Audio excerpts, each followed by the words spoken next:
unlike most jarring people, I use my quart jars for my San Marzano sauce. For the first time I made dollar store. Basically, it cost me $1 to make a jar of sauce. Ain't ever doing that again. All right. When the lids look like this, look at the rim. Rim looks good, but what? Gotta go. Recycle that. And, oh, what is that?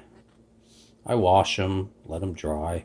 And then what you gotta do is, right before you use them, is take a paper towel, soak it in 91% alcohol, or anything you have, and then rub it along the edges.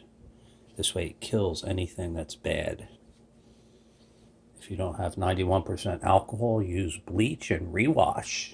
That bleach, if you didn't know, CDC labs all over the planet, their main line of defense is bleach.